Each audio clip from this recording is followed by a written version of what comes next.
I didn't slam the door. That's the part my daughter-in-law probably expected me to do. She probably imagined me standing in their driveway, shaking with anger, demanding an explanation while my daughter, Lauren, stood behind her husband and pretended not to hear me. But I didn't. I just smiled. Then I got into my car, buckled my seatbelt and drove home. By the time I reached my house, I had already made one decision. I wasn't going to argue with people who had already made up their minds about me. I was going to let them show me exactly who they were. My name is Evelyn Parker. I'm 61 years old, and for most of my adult life, I ran a small medical billing company outside Columbus, Ohio. Nothing glamorous. No fancy office tower.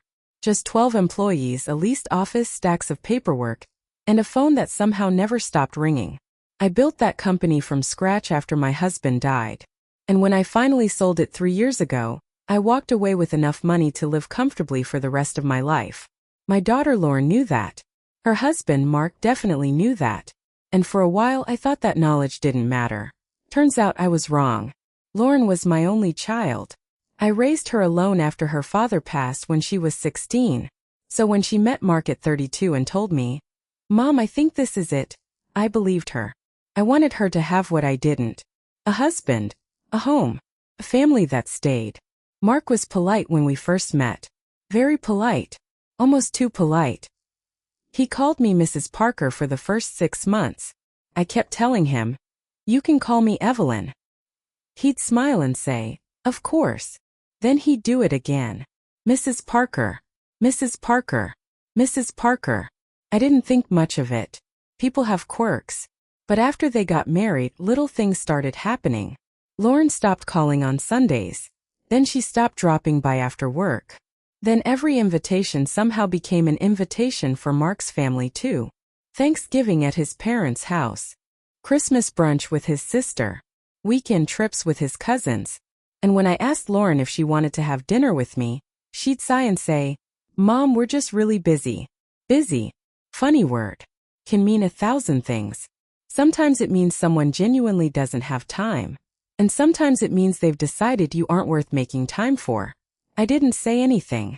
I kept sending birthday cards. I kept texting. I kept showing up when they invited me. And then came the baby. My granddaughter, Sophie. The moment I saw her, I cried. Not loud. Just tears running down my face while I held this tiny little person with a pink hat that was practically bigger than her head. Lauren laughed and said, "Mom, you're going to spoil her." I said, "Absolutely." And I meant it. For the first few months, everything seemed fine. Then Mark started making comments. Small comments. Things you could easily dismiss if you wanted to. "You still have that big house?" "Yeah." "Must be expensive to maintain." "Not really." He nodded. Then another time he asked, "Do you actually use all those bedrooms?" I laughed. "I've lived there for 22 years. I guess I got used to the space." He smiled. "Right. That was it. Nothing dramatic. Nothing I could point to and say, 'There.' That's when everything changed. But something did. Because suddenly conversations about my life became conversations about my assets. How much I had paid for the house. Whether I still had investments. Whether I planned to travel. Whether I'd ever thought about downsizing. And I started noticing something else. Whenever Lauren called me, Mark was suddenly nearby. Whenever I mentioned my finances, the conversation changed. And whenever I bought Sophie something, Mark would say, "You really don't have to do that." The words sounded polite. The tone wasn't. Then one Saturday afternoon, Lauren called. "Mom, can we talk?" "Sure." There was a pause. Then she said, "Mark thinks we need some space." I remember standing in my kitchen holding a coffee mug. Space. Just for a while. Did I do something? No. Then what's going on? Another pause. And then she said something I'll never forget. "Mom, you make things complicated." I almost laughed. Me? Complicated? I had spent my entire life making things easier for her. But I didn't argue. I just said, "Okay." She sounded relieved. "Thank you for understanding." I hung up. And that's when I realized something. She wasn't asking me to understand. She was asking me to disappear. So I did something I hadn't done in years. I stopped chasing her. No texts. No surprise visits. No birthday reminders. Nothing. I waited. 3 weeks passed. Then 5. Then 7. Nothing. Until Mark called me. Not Lauren. Mark.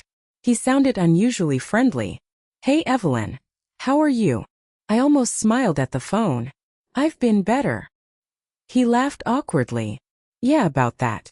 Lauren's been feeling guilty. Guilty about what? You know. Everything. I said nothing. Then he asked, would you be open to meeting? Sure. Great. We met at a coffee shop near downtown. Mark arrived 15 minutes late. He apologized. Then he ordered the most expensive drink on the menu. I noticed. Not because of the price. Because I notice everything now. We talked for about 20 minutes. He apologized for the distance. He said parenting had been stressful. He said Lauren was overwhelmed. He said they loved me. Then he leaned forward and said the sentence that changed everything. Evelyn, we were wondering if you've thought about helping us with the house. There it was. Not an apology. Not reconciliation. A request. Wrapped in sympathy. I looked at him. Helping how? Well, you have that equity sitting there. I smiled. Equity. He nodded. You don't need such a big house anymore. I took a slow sip of coffee. Is that what this meeting was about? No. It's not like that. I smiled again. Mark, it is exactly like that. He stopped talking. I didn't raise my voice.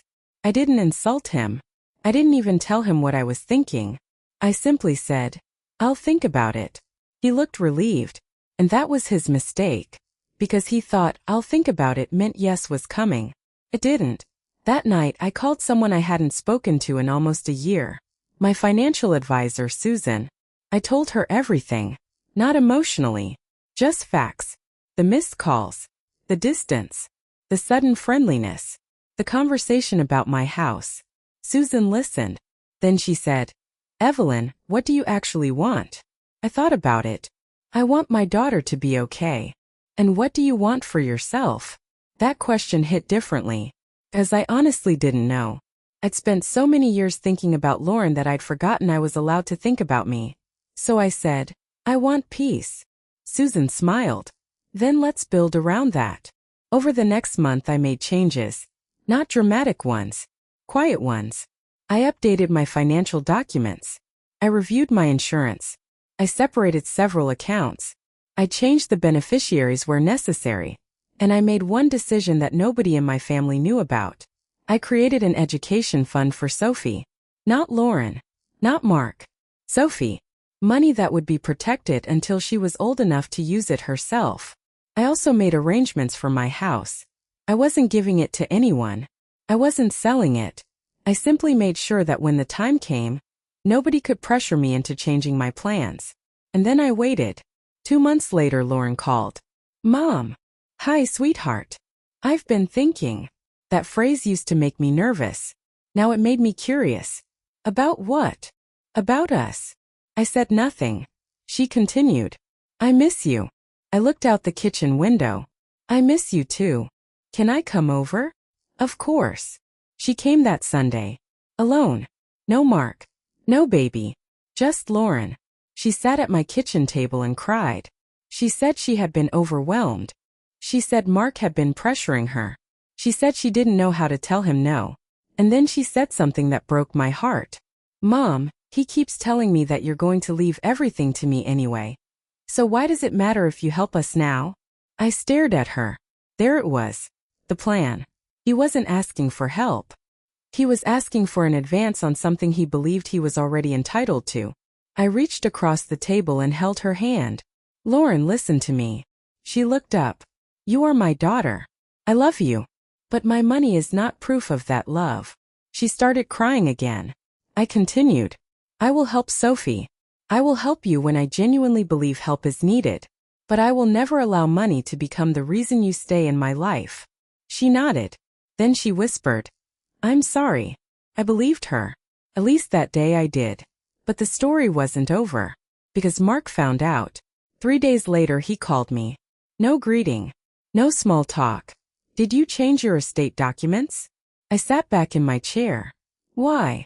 Because Lauren told me you were setting up some kind of fund. That's private. He laughed. Private? There was anger in his voice now. You've been telling Lauren for years that she'd be taken care of. I've never promised you anything. I didn't say me. No. I paused. But you keep saying it. Silence. Then he said, You're punishing us. That word bothered me. Punishing.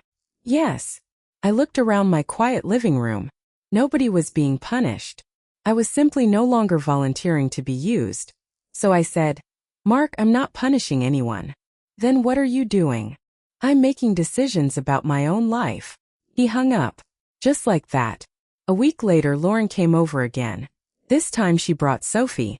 And something was different. She looked lighter. Like she'd finally taken a heavy backpack off her shoulders. We sat on the floor and played with Sophie while she told me that she and Mark were having problems. I didn't tell her what to do. I didn't tell her to leave him. I didn't tell her to stay. I simply said, Whatever you choose, make sure it's your choice. That sentence became important. Because over the next few months, Lauren started making her own choices. She got a job again. She opened her own checking account. She started therapy. She began setting boundaries. And slowly our relationship came back. Not like before. Better. More honest. Mark and I, we're civil. That's it.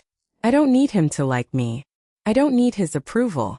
And I definitely don't need him waiting around for an inheritance that was never his. 6 months later, something happened that I never expected. Lauren came to my house with Sophie. She had a small envelope in her hand. What is that? I asked. She smiled. A thank you. Inside was a handwritten letter. She had written about everything. The years I worked. The sacrifices. The things she'd taken for granted. And one sentence made me cry. She wrote, You taught me that loving someone doesn't mean letting them control you. I folded the letter and held it against my chest. Sophie was playing with a wooden puzzle on the floor. Lauren was making coffee in my kitchen. For the first time in a long time, my house felt full again. Not because anyone had promised me something. Not because someone needed money. Just because my daughter wanted to be there. And that was worth more than any inheritance. People sometimes ask me if I regret not giving Mark the money when he asked. Honestly, not for 1 second. Because here's what I've learned. When people believe your money belongs to them, they stop seeing you as a person. You become an account balance. A house. A retirement fund. A future check. And the moment you stop letting them calculate your worth, something changes. They have to look at you again. And sometimes they don't like what they see. That's okay. You don't have to make yourself smaller just to keep someone comfortable. You don't have to apologize for protecting what you worked your whole life to build. And you certainly don't have to buy a place in your own family's life. Love should never come with an invoice. That Sunday evening after Lauren and Sophie left, I made myself a cup of tea. I sat at the same kitchen table where I'd once cried after Mark asked me for money. I looked around the room. And I smiled. Not because everything was perfect. It wasn't. Families are messy. People disappoint you. Sometimes they come back. Sometimes they don't. But I finally understood something I should have learned years earlier. You can love someone deeply and still say no. You can forgive someone without handing them control. And you can protect yourself without becoming cruel. I didn't scream. I didn't expose anyone. I didn't threaten anyone. I just stopped confusing love with obligation. And funny enough, the moment I stopped trying to prove that I was worth staying for was the moment my daughter finally came home. Not because of my house. Not because of my money. Not because of what she thought she might inherit. She came home because she wanted her mother. And that was the one thing money could never buy.